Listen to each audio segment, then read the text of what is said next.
If you love untold Wild West truths, hit like and subscribe for more stories like this.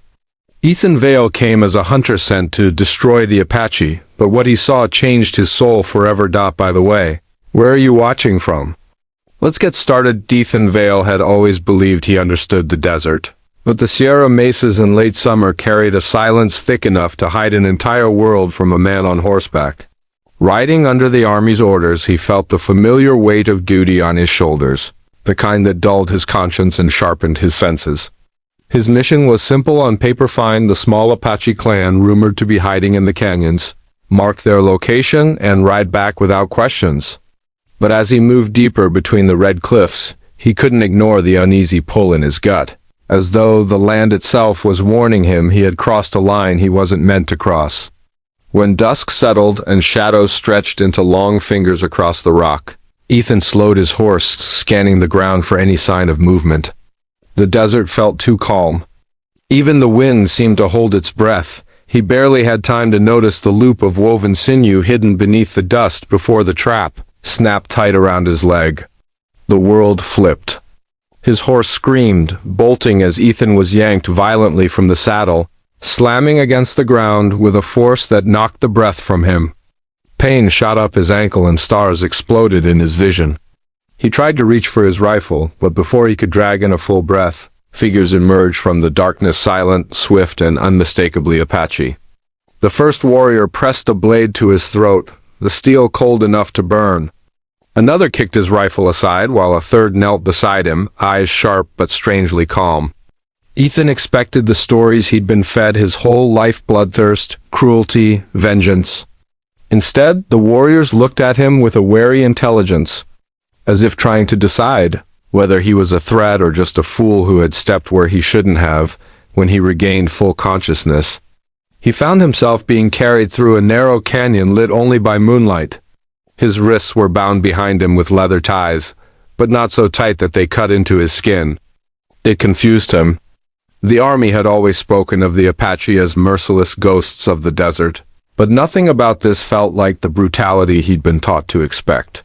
They lowered him onto the ground in a small camp sheltered beneath a cliff overhang. Fires glowed soft in the night, and families moved quietly among them, women tending to pots. Elders wrapped in blankets, children watching him with wide, curious eyes. He felt their stares as if they were stones being dropped into still water.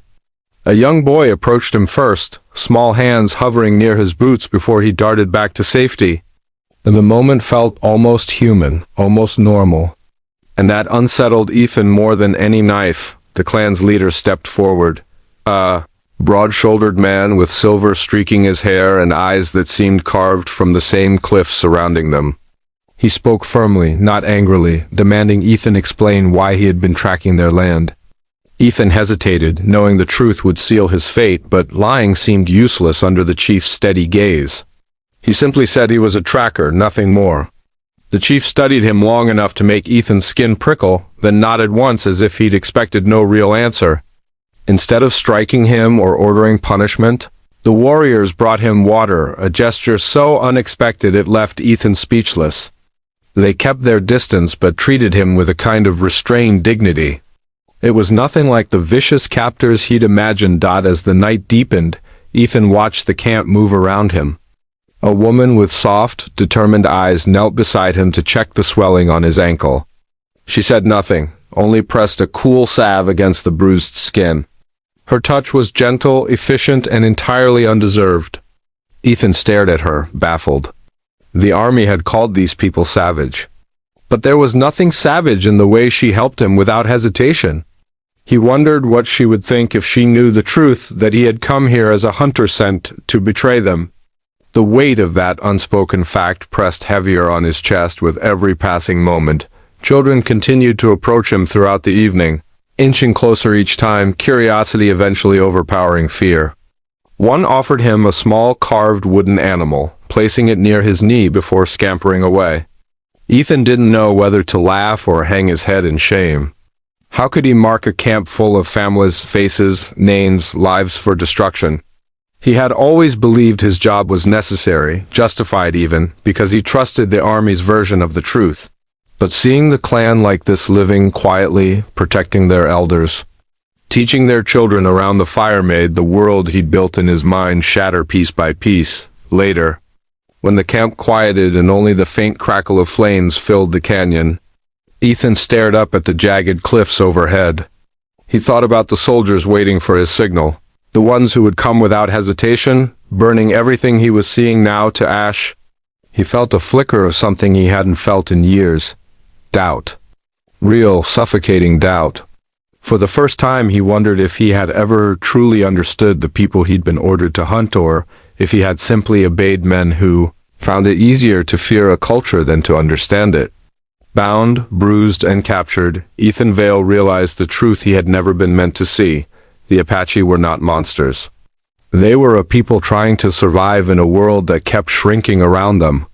And as he lay under the canyon's stone ceiling, surrounded by the camp he had come to betray, the first sparks of guilt began to burn hotter than any fire. The days that followed blurred into a strange rhythm Ethan had never expected to experience.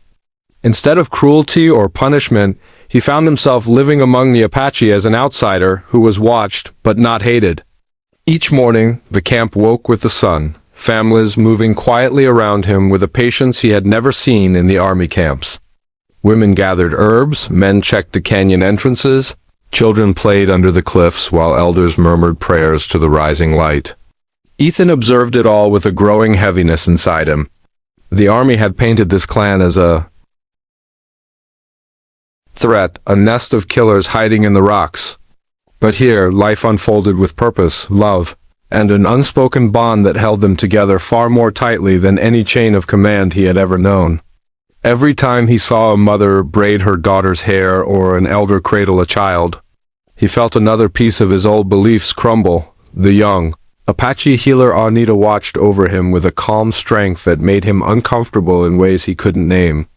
She cleaned his wounds with gentle hands, grinding herbs into pastes that soothed the swelling in his leg. She spoke little, but her silence carried a kind of respect he had never earned.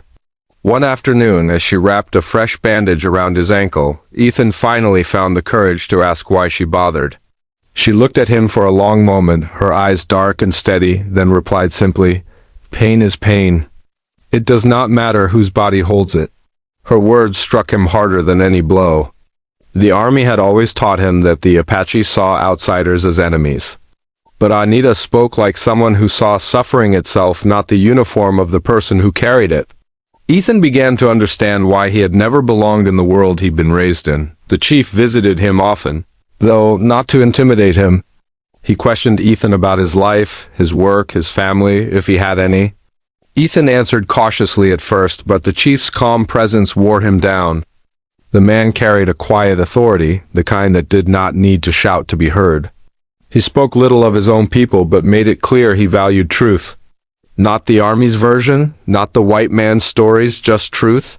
One evening, as the sun bled purple across the canyon, the chief sat beside him and asked, "What did you expect to find here?" Ethan stared into the fire for a long time before admitting he didn't know anymore. The chief nodded as though he already understood. "Fear blinds many," he said, "but you are beginning to see." It was the closest thing to forgiveness Ethan had ever felt, and it lodged in his chest like a second heartbeat as Ethan's leg healed. He was allowed to walk the camp under watch. He saw elders teaching children how to read animal tracks, young men sharpening tools, women weaving baskets with intricate patterns that told stories older than any map. He realized how wrong the army had been, how wrong he had been to believe this clan was dangerous simply because they lived differently. The army wanted the Apache gone because they stood in the way of expansion, not because they posed any real threat. The realization left a sour taste in Ethan's mouth, a bitterness that seeped deeper the longer he stayed. He couldn't shake the guilt that gnawed at him. He had come here to help destroy these people who had shown him far more humanity than the men who had given him his orders. On the fifth day, while the camp was preparing dinner, Ethan noticed movement in the distant shadows on the mesa ridge. His pulse quickened, a cold dread settling into his bones. Even from far away, he recognized the distinct formation of army scouts. They carried the flag like a warning blade. They had found him. And if they had found him, they would find the clan next. Ethan's stomach twisted. He knew exactly what the army intended to do. He also knew he had no time. The moment had come, and he was no longer the man who had ridden here. Obediently, he turned to the nearest warrior and demanded the chief immediately. The clan responded with alarm as soon as they saw Ethan's expression. When Ethan told them what he'd seen, the chief's jaw tightened, but he did not panic. Instead, he gave orders with calm precision: gather supplies, prepare the horses, lead the elders to the hidden trail. Ethan watched them move with practiced efficiency. They had survived threats like this before, but none had come with a betrayer in their midst. The chief looked at Ethan for a long moment, searching his face. "Did you mark our home?" he asked quietly. Ethan felt shame burn through him like fire. "No," he whispered, "but they will not stop because of that." The chief nodded once, then did something Ethan had never expected. He walked behind Ethan and cut the leather bindings that had remained, loosely tied around his wrists. Freedom, but it came not as a reward, but as a test. Ethan stared at the severed ties in his hands, feeling the meaning behind the gesture. The chief believed he could make the right choice. The question was whether Ethan believed it himself. When the army scouts descended into the canyon, expecting to find a terrified captive and an unsuspecting clan, they found Ethan instead. He stepped between them in the camp's escape trail, his legs still aching, his rifle empty but held with purpose. The lieutenant leading the scouts stared at him in shock. "Vale, what the hell are you doing?" Ethan swallowed hard, his voice steady. "They're gone. And you won't follow?" The lieutenant sneered. "You're protecting savages now?"